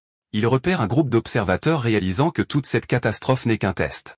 Ne voulant pas être surpassé, il décide qu'il ne peut pas laisser un seul héros voler toute la vedette. L'étudiant à la puissance bleue met enfin la dernière personne en sécurité, son énergie étant presque épuisée. Le bus étant maintenant vide, il le lâche, l'envoyant plonger dans l'abîme en contrebas. Mais l'étudiant calculateur libère son propre pouvoir, créant une énorme glissade de glace pour attraper le bus. Il offre sa création comme voie d'évacuation à toute personne encore bloquée sur la montagne. Il sourit, confiant que ce geste tape à accent grave l'œil lui rapportera des points supplémentaires lors de leur petit test. Mais son moment de triomphe est de courte durée lorsqu'il aperçoit deux étudiants sur la glissade. L'étudiant à la puissance bleue se rend compte qu'ils sont directement sur la trajectoire du bus hors de contrôle. Il libère un faisceau d'énergie pure, visant les roues pour arrêter son élan. Ensemble, lui et un autre étudiant parviennent à arrêter le bus à quelques centimètres de leurs camarades de classe. Le manieur de glace les gronde pour s'être interposé, clairement ennuyé que son grand plan ait été interrompu. Il se lance dans une tirade, les traitant tous de losers ingrats pour ne pas avoir apprécié son aide. Leur querelle est interrompue par une nouvelle arrivée, leur instructeur, ici pour les accueillir à la base. Elle explique que leur expérience de mort imminente n'était qu'un simple test de leur capacité. Les autres recrues sont immédiatement frappées, la reconnaissant comme une vice-capitaine. Elle explique que la réussite rapporte une étoile, et que 3 étoiles leur permettront d'intégrer l'équipe de combat de haut niveau. Elle décerne la première étoile à Yi Xuan, louant sa vivacité d'esprit et son altruisme. L'évaluation étant terminée, elle les renvoie au dortoir jusqu'au rassemblement de ce soir. Mais le manieur de glace la confronte, se plaignant que son jugement était complètement injuste. Il soutient que sa glissade de glace était un moyen parfait d'éliminer les faibles et d'aider les forts. Il se met devant Yi Xuan, exigeant de savoir pourquoi il n'a pas été choisi comme le meilleur interprète. L'étudiant à la puissance bleue intervient, disant à la recrue privilégiée de reculer. Mais la vice-capitaine les fait tous taire, expliquant que le sacrifice est plus précieux qu'un étalage tape à accent grave l'œil. Le manieur de glace bouillonne, jurant de régler ses comptes avec Yi Xuan plus tard. Plus tard, Yi Xuan et Ying Yuan s'installent dans leur nouvelle chambre de dortoir. Son ami se moque de lui au sujet de la belle instructrice, mais Yi Xuan explique qu'elle lui a sauvé la vie. Ying Yuan se plaint de sa propre situation, mais évoquer sa famille est un sujet sensible pour notre garçon. Yi Xuan regarde une photo de sa sœur, sa détermination se renforçant alors qu'il jure de la revoir bientôt. Mais leur moment de calme est interrompu par une nouvelle recrue qui revendique son lit. La solution de Ying Yuan, comme toujours, est de jeter de l'argent sur le problème, un plan qui se retourne immédiatement contre lui car le type prend juste la carte et s'enfuit. Une fois le drame terminé, Yi Xuan rappelle à son ami qu'il est temps pour le rassemblement d'encouragement. Ils se rendent à l'auditorium, la prochaine étape de leur entraînement est sur le point de commencer. Le directeur de la base prononce un discours passionné, disant aux recrues qu'elles sont l'avenir du monde. Il promet de leur montrer la véritable horreur des bêtes stellaires, mais Yi Xuan s'ennuie déjà. Son estomac gargouille bruyamment, un son qui n'échappe pas à son nouveau colocataire. Ying Yuan sort un poulet rôti entier parce que, bien sûr, il l'a fait. Yi Xuan ne peut que demander comment, et la réponse de son ami est simple. L'argent parle. Mais leur pause goûter est interrompue par une soudaine image violente à l'écran. Les recrues regardent avec horreur une bête stellaire défoncer les défenses avec facilité. Un nouvel instructeur leur hurle de se taire et de prêter attention au carnage. Il se présente comme Sun Namu, expliquant que la peur est leur plus grand professeur. Mais Ying Yuan ricane, peu impressionné par les réactions terrifiées de la recrue. La vidéo montre une bête stellaire de classe A, une créature de pure destruction de niveau urbain. Ying Yuan souligne que même Yixuan a l'air effrayé par la puissance affichée. Mais l'esprit de notre garçon est ailleurs, calculant la valeur d'un noyau de bête stellaire aussi puissant. Il prend une autre bouchée de poulet, l'arôme délicieux emplit l'auditorium tendu. Les autres recrues sont soudainement distraites, leur terreur remplacée par l'odeur irrésistible de la nourriture. Mais leur petite pause goûtée a attiré la colère ardente de l'instructeur Sun Namu. Ying Yuan offre des excuses plutôt humides, crachant directement au visage de l'instructeur. La fureur de l'instructeur s'intensifie, promettant un monde de douleur pour ce manque de respect. Il se tourne ensuite vers Yixuan qui échoue de manière spectaculaire à cacher la preuve. Avec les jointures qui craquent, Tsunamu lance un défi, le battre ou faire face aux conséquences. Les autres recrues chuchotent avec admiration sachant que Tsunamu est le meilleur combattant de la base. Mais un autre étudiant s'avance, ses yeux brillants alors qu'il accepte le défi. Il lance un coup de poing, mais c'est un simulacre, une suggestion hypnotique destinée à contrôler l'instructeur. Mais Sun Namu brise facilement l'illusion, claquant l'étudiant au sol. L'étudiant vaincu est identifié comme Ying Yuan, un psychique de contrôle mental. Les instructeurs notent que bien que sa puissance de niveau des soit faible, sa stratégie est impressionnante. En fait, un rapport de bataille du capitaine Wu Liang l'a félicité, lui et Yixuan. Avec un challenger à terre, Sun Namu se tourne vers Yixuan, se moquant de sa peur apparente. Il propose un accord, porter un seul coup, et il promet de ne pas riposter. Mais une vague massive d'énergie jaillit de sa jambe, un signe clair que ce n'est pas un combat loyal.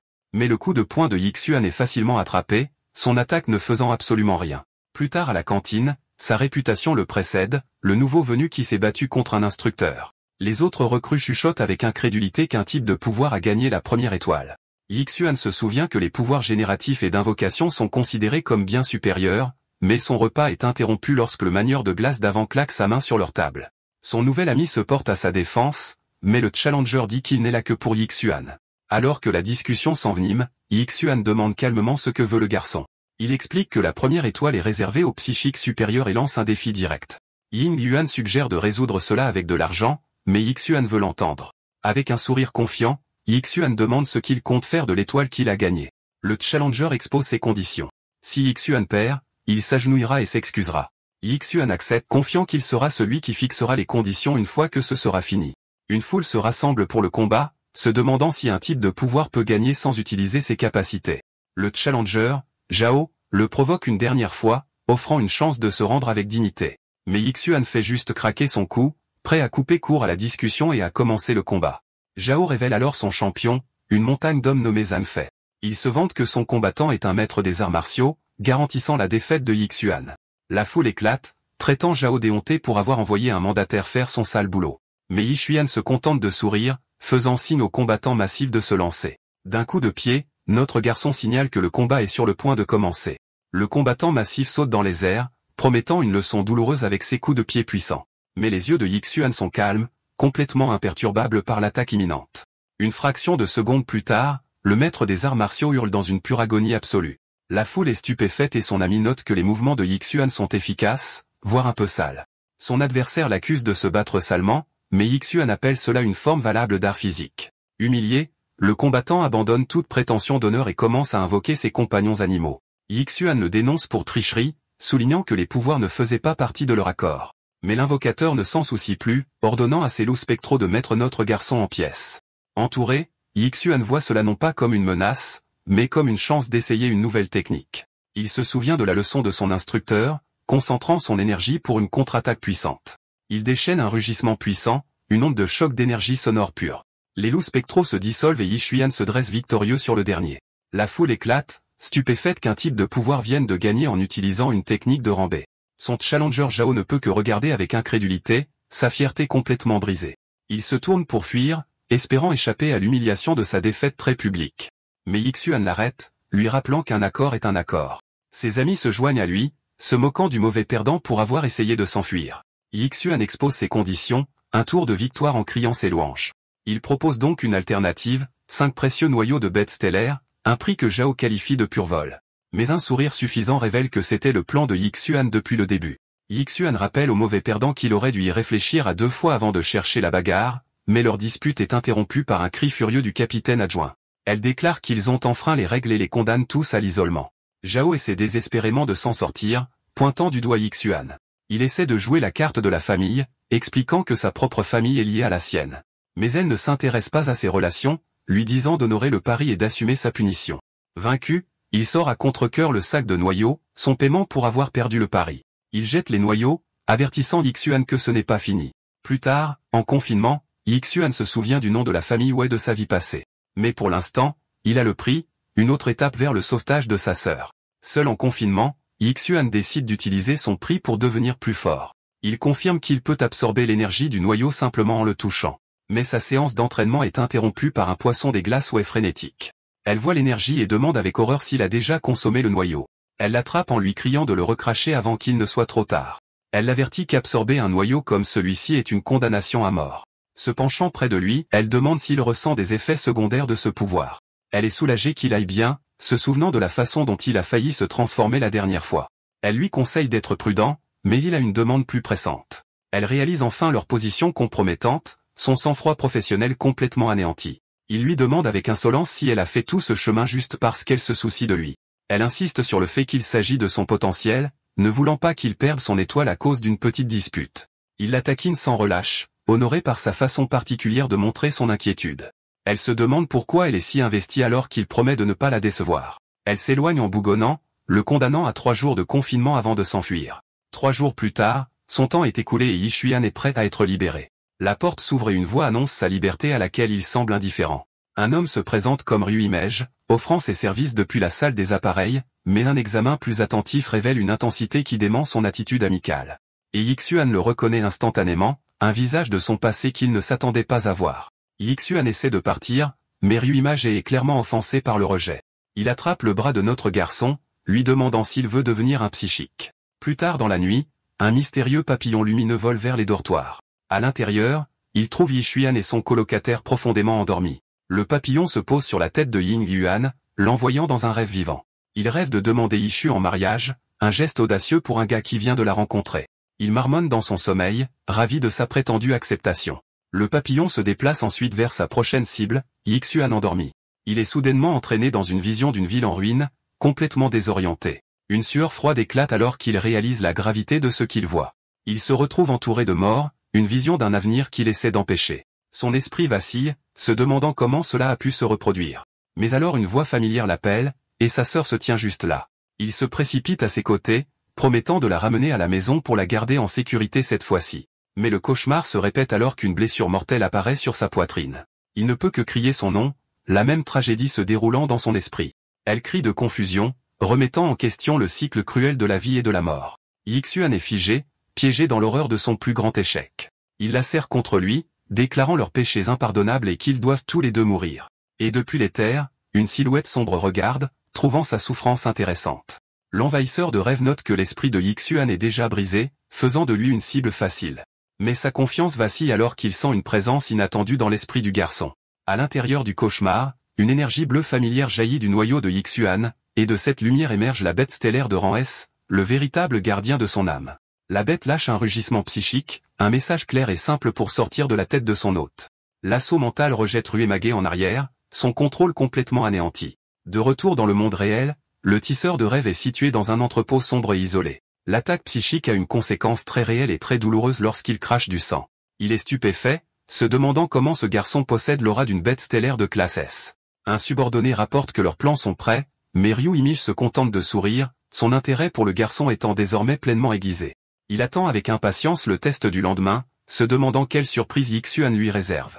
Le lendemain matin, Yixuan se réveille avec un mal de tête lancinant, le cauchemar effacé de sa mémoire. Son colocataire, cependant, se sent fantastique après un beau rêve de soupe de bœuf, mais sa matinée merveilleuse est interrompue par une soudaine prise ferme.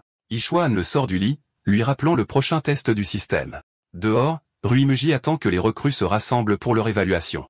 L'instructeur Sunamu explique le test. Combattre les bêtes, et un appareil révélera leur type de pouvoir. Ruimage commence à distribuer les appareils, mais il semble hésiter. Un éclair de doute traverse son visage, une question silencieuse sur la tâche à accomplir. Il appelle Yixuan pour être distrait, attirant une pique sarcastique de son colocataire enfant riche. Le visage de Ruimage se tord de fureur, un éclair de reconnaissance dans ses yeux. Il leur lance les appareils de test, un message clair de son dédain. Pendant que les autres se disputent, le plan sinistre de Ruimage commence à prendre forme. Les recrues entrent sur le site de test, complètement inconscients qu'ils sont traqués. Un chien de bête stellaire de classe se jette des rochers, Sa première cible, un étudiant terrifié. Mais avant qu'il ne puisse frapper, Yixuan pose son pied prêt à intervenir. Il rencontre la bête de front, son poing crépitant d'une puissance brute et indomptée. Un seul coup de poing envoie la créature voler, une démonstration de force époustouflante. Il jette un coup d'œil à son bracelet, sachant que les instructeurs surveillent chacun de ses mouvements. Le poing serré, Yixuan est prêt à leur montrer exactement ce qu'il peut faire. Sa démonstration de puissance lui a valu un petit mais très vocal fan club. Mais leur admiration est interrompue lorsqu'une meute de bêtes stellaires fond sur un étudiant terrifié. Le manieur de glace Zhao passe à l'action en abattant la bête avec une volée de lances de glace. Il se moque des autres, clairement agacé qu'il soit venu ici pour autre chose que le regarder être génial. Il se vante ensuite que ses pouvoirs génératifs sont de loin supérieurs à ceux de tout simple artiste martial. Pendant ce temps, dans la salle de surveillance de la base, les instructeurs regardent toute la scène. Wei Frostfish et son ami observent la performance des recrues sur l'écran principal. Leur attention est fixée sur Yixuan et son rival, les deux qui se démarquent clairement. Sunamu complimente le talent de Yixuan et décide d'augmenter la difficulté pour tout le monde. De retour sur le terrain, Yixuan demande à un étudiant nerveux de l'aider à abattre une bête. L'étudiant explique que ses pouvoirs d'illusion sont inutiles, ne durant que 5 secondes. Il est soudainement jeté au sol, son pouvoir limité le laissant complètement tomber. Yixuan et son ami se précipitent pour l'aider, demandant ce qui est arrivé à la recrue tombée. Mais Zhao se contente de regarder avec dédain, leur disant de constater par eux-mêmes. Le groupe entier est maintenant encerclé, une meute de bêtes se rapprochant de tous les côtés. Yixuan réalise que ce n'est pas une attaque aléatoire. Les bêtes sont organisées. Il aperçoit leur chef sur une haute falaise dirigeant chaque mouvement de la meute. Réfléchissant vite, il arrache l'épée des mains de l'étudiant terrifié. Il affiche un sourire confiant demandant à emprunter la lame un instant. L'étudiant ne peut que regarder, se demandant ce qu'un type de pouvoir a besoin d'une épée. Avec un coup de pied puissant, il se lance directement dans le combat. Il utilise la tête d'une bête comme tremplin s'élevant au-dessus du champ de bataille. Il canalise son énergie dans la lame, se préparant à en finir avec une seule frappe. Une puissante entaille d'énergie pure traverse l'air vers sa cible. Son rival, Zhao, ne peut que regarder avec une incrédulité totale depuis la ligne de touche. Il hurle de déni, incapable de comprendre qu'un type de pouvoir utilise une capacité de contrôle. Pendant ce temps, de retour dans la salle de surveillance, la vérité est sur le point d'être révélée. Le profil d'Isean s'allume, confirmant qu'il a à la fois des capacités de puissance et de contrôle. Les instructeurs sont stupéfaits. Un psychique à double pouvoir change complètement la donne. Mais Wei Frostfish se contente de sourire, sachant qu'elle a trouvé le diamant ultime à l'état brut. Ses amis sont stupéfaits par ses doubles pouvoirs, mais Yixuan leur dit de se taire et de se concentrer. Ils réalisent que quelque chose ne va pas. Ces bêtes de bas niveau se battent avec une intelligence impossible. Une ombre massive tombe sur lui, signalant qu'une menace bien plus grande est proche. Ses yeux s'écarquillent d'alarme alors qu'il sent le véritable danger approcher. Un chien du diable à 3 têtes apparaît, une bête de classe est bien au-delà de la portée de ce test. Il comprend maintenant. Cette créature puissante est le véritable commandant de la meute. Il plante son épée dans le sol, se préparant à un combat qu'il ne peut pas gagner seul. Ying Yuan crie, sa bravade habituelle remplacée par une inquiétude sincère. Yixuan hurle pour qu'ils appellent les instructeurs. Ce test a horriblement mal tourné. La bête libère une explosion d'énergie dévastatrice, et notre garçon est directement sur la ligne de tir. Les étudiants hurlent de terreur alors que la bête de classe s'édescend sur eux. Son énorme griffe s'abat, prête à les écraser tous, mais Isran refuse de fuir, se déplaçant pour affronter l'attaque de front. Il lève l'épée empruntée, une tentative désespérée de bloquer le coup fatal. L'impact envoie une onde de choc, projetant les autres étudiants à terre. Mais l'acier bon marché ne fait pas le poids face à la puissance de la bête, se brisant instantanément.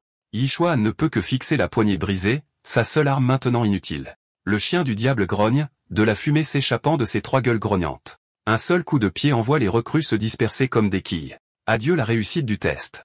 Yixuan hurle un avertissement désespéré à l'un des étudiants pour qu'il se dégage. Mais juste au moment où tout espoir semble perdu, Zhao finit par se ressaisir. Il libère une puissante explosion tentant de congeler profondément le monstre de classe C. Son attaque se connecte, enfermant l'énorme bête dans une prison de glace solide. Pendant un bref instant, Zhao croit avoir gagné, respirant un soupir de soulagement. Mais Yixuan sait que ce n'est pas fini, proposant une trêve pour survivre à cela. L'étudiant d'avant se porte volontaire pour réparer le signal, leur faisant gagner un temps précieux. Mais leur prison de glace se brise, la puissance de la bête étant bien plus grande qu'ils ne le pensaient. Maintenant libre, le chien du diable déclenche une contre-attaque dévastatrice de son propre chef. Yixuan crie un plan désespéré, disant à son rival d'attaquer d'en haut. Mais Zhao refuse d'être un acolyte, créant un énorme bouclier de glace pour bloquer l'explosion. L'énorme explosion d'énergie est engloutie entière par le bouclier de glace désespéré de Zhao, mais la bête prépare une autre attaque alors que Zhao sent sa propre puissance s'estomper rapidement. Complètement épuisé, Sa seule pensée est de se retourner et de courir pour sauver sa vie. Mais Yixuan saute dans le vide, l'épée à la main prêt à prendre sa place. Il abat la lame d'en haut, visant un coup fatal décisif. L'épée se connecte, mais la peau de la bête est bien plus résistante qu'il ne s'y attendait. Serrant les dents, il canalise jusqu'à la dernière once de sa force dans l'attaque. Avec un rugissement final désespéré, il enfonce la lame plus profondément dans le crâne de la créature. Son attaque trouve sa cible, réduisant au silence une tête pendant que l'autre hurle d'agonie. Le travail terminé, il donne un coup de pied au dos de la bête, atterrissant avec une aisance consommée. Il est envoyé en sautant sur le sol, la force du coup l'accablant. Il s'écrase sur le sol, son corps meurtri et son énergie complètement épuisée. Même après tout, il ne peut que penser à la façon dont il a échoué à l'arrêter. Un autre étudiant hurle à l'aide essayant de rallier une défense contre le monstre. Mais en un clin d'œil, l'étudiant a disparu, laissant Yixuan stupéfait. Il se force à se relever, jurant de tenir bon quoi qu'il arrive. Il s'en prend à l'une des plus petites bêtes, refusant de tomber sans combattre. Mais juste au moment où il est sur le point d'être submergé, un nouvel allié bloque l'attaque. Yixuan est choqué de voir son ancien rival, Long Weikai, se tenant devant lui. Le gamin riche révèle son atout, un puissant noyau de bêtes stellaires lumineux. Yixuan est stupéfait, se demandant comment son rival a mis la main sur un noyau de bêtes stellaires. L'étudiant avec la queue de cheval explique son plan. Il utilisera le noyau comme appât pour sauver les autres. Soudain, un essaim de papillons éthérés remplit l'air, une vision magnifique mais inquiétante. Mais le plan tourne mal quand l'élève s'effondre en hurlant d'agonie. Yixuan regarde avec horreur, réalisant que le garçon essaie de parler mais n'y arrive pas. Il voit l'élève essayer d'avaler le noyau et lui crie d'arrêter. Mais il est trop tard. Une vague d'énergie sombre jaillit du corps du garçon. L'élève hurle, sachant que consommer le noyau signifie une mort certaine. Yixuan réalise que le garçon est contrôlé, forcé de consommer l'artefact mortel. La transformation commence, un masque monstrueux se formant alors qu'il réclame le pouvoir qu'il désirait. Les autres élèves ne peuvent qu'observer avec horreur alors que le garçon est consumé par une énergie astrale sombre. Avec son dernier lambeau d'humanité, il crie un dernier avertissement désespéré à propos de la base. Yixuan hurle pour des réponses, exigeant de savoir qui le contrôle. Mais il est trop tard. La transformation est complète, le transformant en une nouvelle forme monstrueuse. L'homme-bête nouvellement formé se jette, sa première cible étant le garçon qui a essayé de le sauver, mais le diable chien de classe s'est rejoint le combat, attiré par la montée d'énergie chaotique. Yixuan réalise que la bête voit toujours l'étudiant transformé comme un humain, une erreur de calcul fatale. Le diable chien déchaîne une explosion d'énergie dévastatrice alors que Yixuan saute pour intercepter. Il est forcé de canaliser toute sa puissance restante dans une défense désespérée de la dernière chance. Sachant qu'il est dépassé, sa seule option est de courir et de trouver de l'aide avant qu'il ne soit trop tard. L'étudiant qui essaie de réparer le signal réussit finalement, son bracelet brillant d'une puissance renouvelée. Mais sa célébration est de courte durée quand un seul papillon brillant se pose sur sa main. Soudain, il perd le contrôle de son propre corps, sa main se serrant fort autour de sa gorge. Il n'est pas le seul. Zhao et les autres sont également contrôlés, forcés de retourner leurs armes contre eux-mêmes. L'étudiant lutte contre sa propre emprise, son esprit tourbillonnant de confusion et de terreur. Mais juste à ce moment, une épée vole dans les airs, un éclair d'acier et de détermination. Un nouveau joueur entre sur le terrain, sa main brillant d'une énergie bleue apaisante alors qu'il demande s'ils vont bien. Le sort est rompu, et les élèves crient de douleur, enfin libérés du contrôle du maître invisible des marionnettes. Le nouveau venu offre une main réconfortante, mais l'étudiant terrifié recule, l'avertissant de rester à l'écart. J'ai réalise l'horrible vérité. Ils étaient tous contrôlés à la fois, un signe d'un puissant ennemi invisible. Yixuan rassemble les pièces du puzzle, réalisant qu'il s'agissait d'un travail de l'intérieur.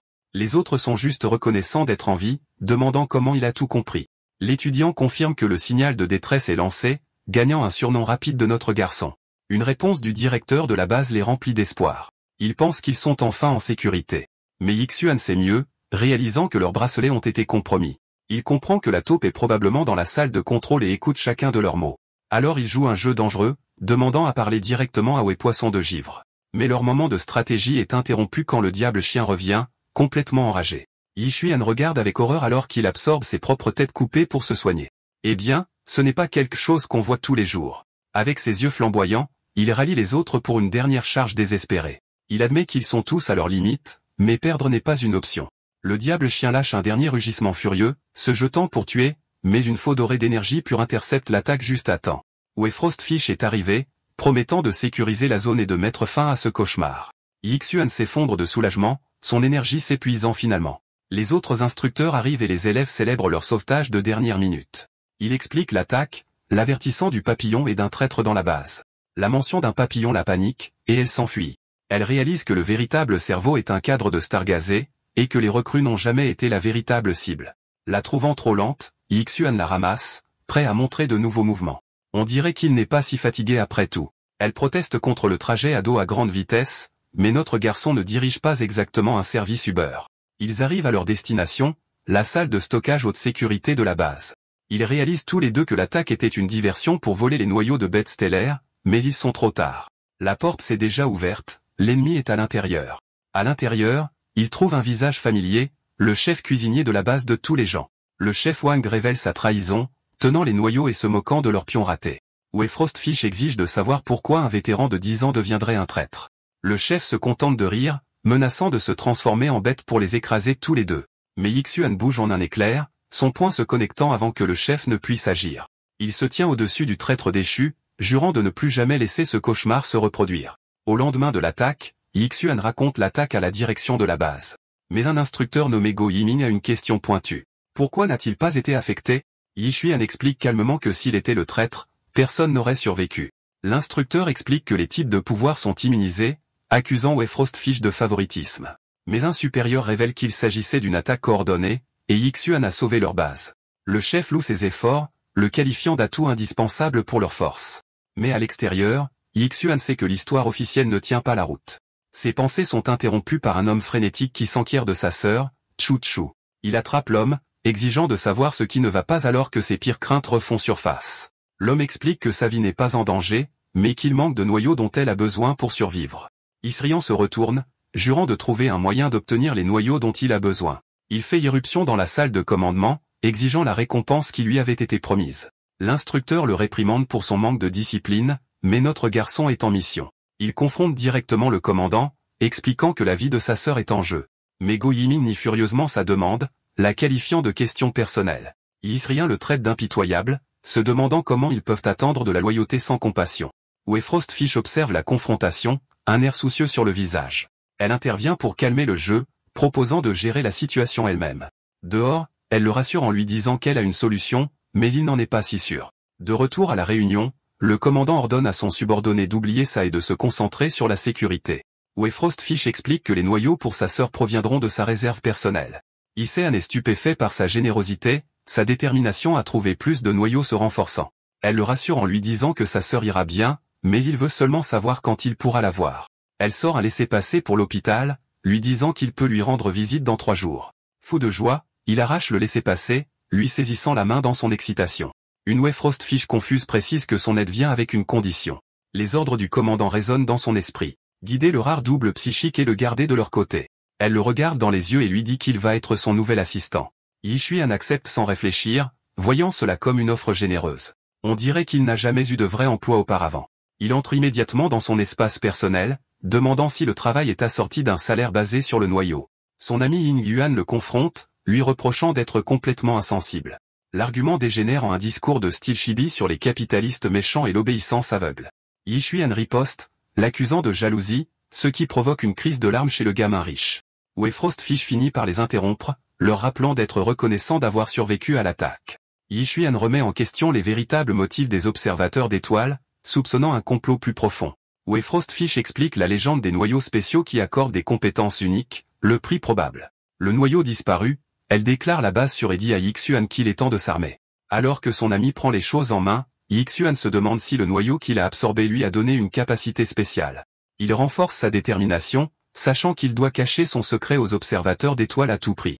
Ailleurs, l'instructeur Go Yiming révèle ses vraies couleurs, furieux que Yixuan ait ruiné ses plans. Un papillon lumineux apparaît devant Go Yiming, lui offrant une sucette, parce que ce n'est pas du tout effrayant. L'instructeur panique lorsqu'un homme nommé Morozu apparaît dans son bureau, la source des papillons. Go Yiming explique furieusement que le raid a mis toute la base en état d'alerte maximale, et qu'il fait maintenant l'objet d'une enquête. Mais Morozu s'ennuie juste, déçu que le corps spécial n'était pas là. Il rassure le traître en lui disant qu'il n'est qu'un fantôme, car il a été récemment blessé. Morozu donne ensuite à son pion une nouvelle mission, découvrir tout sur Yixuan. Pendant ce temps, Frostfish emmène Yixuan à l'armurerie de la base, ordonnant aux gardes d'ouvrir les portes. Mais un garde proteste, expliquant que les nouveaux venus ne sont pas autorisés à choisir leurs propres armes. Son partenaire le fait rapidement taire, expliquant que Yixuan est sur le point de devenir une grosse affaire. Ying Yuan intervient, leur disant de le laisser entrer car son succès apportera la gloire à leur base. Mais le manieur de glace Zhao espionne depuis la porte, jaloux du traitement spécial réservé à Yi Xuan. Wei Frostfish explique que seules les armes forgées à partir de matériaux de bêtes stellaires peuvent leur nuire. Elle détaille comment une lame faite à partir d'une dent de bête peut percer leur formidable peau. Elle présente les 3 niveaux d'armement, basique, avancé et la légendaire classe divine. L'armurerie présente une gamme d'armes, des simples épées aux armes à feu de haute technologie. Elle explique que les armes divines sont fabriquées à partir des matériaux les plus rares et les plus puissants. Il demande comment en obtenir une, et elle suggère qu'il aille simplement tuer une bête de classe A. Vous savez, un mardi normal. Avec un sourire éclatant, elle lui dit d'aller de l'avant et de choisir son nouvel équipement. Sa main d'eau examine l'impressionnant arsenal, mais son esprit est fixé sur une arme divine. Un regard de pure détermination traverse son visage. Il sait ce qu'il doit faire. Ses yeux se posent sur une seule lame inquiétante, enveloppée d'une énergie chaotique sombre. Le reflet de l'épée danse dans son œil, mais quelque chose à ce sujet lui semble mauvais. Il lève une main, un avertissement silencieux de rester à l'écart de l'arme maudite. Mais une main sur son épaule le sort de sa transe. Wei Frostfish demande s'il a enfin fait son choix. Avec un regard déterminé, il pointe la lame sombre en déclarant que c'est celle qu'il veut. Mais son rival Zhao se jette en avant, criant que le prix sera le sien. Sa main se referme autour de la poignée, revendiquant l'arme pour lui-même. Il la tient haute, se vantant que sa richesse le rend digne d'une telle lame. Les gardes de l'armurerie font irruption, criant que l'épée est une bête parasite qui contrôle son porteur. Wei Frostfish demande furieusement au garde pourquoi il n'a pas mentionné ce petit détail plus tôt. Le garde panique, affirmant qu'il vient de s'en souvenir et qu'il ne s'attendait pas à ce que quelqu'un choisisse des armes aujourd'hui. Yi Xuan regarde l'énergie sombre consumer son rival, qui lutte contre l'influence de la lame maudite. Les vrilles sombres s'enfouissent dans la main de Zhao, l'arme parasite revendiquant son nouvel hôte. L'étudiant possédé crie à Yi Xuan, l'accusant d'avoir volé une fille et jurant de le tuer. Il se jette en avant dans un flou d'énergie sombre alors que Wei Frostfish hurle un avertissement désespéré. Mais les yeux de Yi Xuan sont calmes, observant l'attaque entrante avec une concentration presque détachée. En un éclair, il tire Wei Frostfish derrière lui, la protégeant de la rage de l'étudiant possédé. Il la pousse en sécurité juste au moment où l'attaque se connecte, les envoyant tous les deux dégringoler au sol. Yi Xuan saisit une autre épée dans un râtelier à proximité, se demandant ce qui est arrivé à son rival. Il rencontre l'attaque de front, sa simple lame s'affrontant à l'arme maudite. Wei Frostfish s'avance, ordonnant aux gardes de se mettre derrière sa barrière protectrice. Yi Xuan lutte contre la puissance écrasante, l'énergie sombre de l'épée pesant sur lui. Les gardes confirment qu'il s'agit d'une arme divine, mais une arme maudite que personne n'a jamais été capable de maîtriser. La force du coup envoie une onde de choc à travers tout le corps de Yi Xuan. Il est envoyé glisser sur le sol, réussissant à peine à garder son équilibre face à l'assaut. Il est stupéfait par la puissance brute, réalisant qu'il s'agit de la véritable force d'une arme divine. Mais il a déjà élaboré un plan, disant aux gardes de protéger tout le monde pendant qu'il s'en occupe. Wei Frostfish crie son nom, l'avertissant de ne pas combattre directement l'étudiant possédé. Mais Zhao est complètement perdu, riant de façon maniaque en jurant de mettre fin à la vie de Yi Xuan. Mais sa lame de base se brise instantanément contre la puissance écrasante de l'arme divine. Ses défenses à plat, Yi Xuan réalise qu'il est sur le point d'être abattu.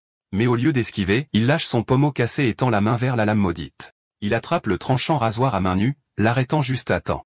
Zhao, possédé, ne peut que regarder son coup fatal être arrêté par cet acte impossible. Le sang coule de ses paumes, mais il résiste fermement à l'influence sombre de l'arme. Les vrilles sombres se rétractent, l'énergie chaotique de l'épée soudainement maîtrisée par son contact. La possession se brise, laissant Zhao complètement hébété et confus par ce qui vient de se passer. L'arme divine maintenant dormante s'écrase au sol, son aura sombre complètement disparue. Yi Xuan s'agenouille pour la ramasser, car celui qui trouve garde, celui qui perd pleure. Il se rend compte que l'épée a peur de son sang, un effet secondaire du noyau qu'il a absorbé. Un regard de pure détermination traverse son visage alors qu'une idée commence à se former. Il réalise qu'il pourrait être la seule personne capable d'apprivoiser cette arme divine. L'énergie sombre commence à couler en lui, une possession inversée en quelque sorte. Il serre les dents, luttant contre la puissance écrasante de la lame maudite. Avec un rugissement de défi, il exige que l'arme se soumette à son nouveau maître. D'accord, c'est la fin de l'histoire. Merci d'avoir regardé. À la prochaine.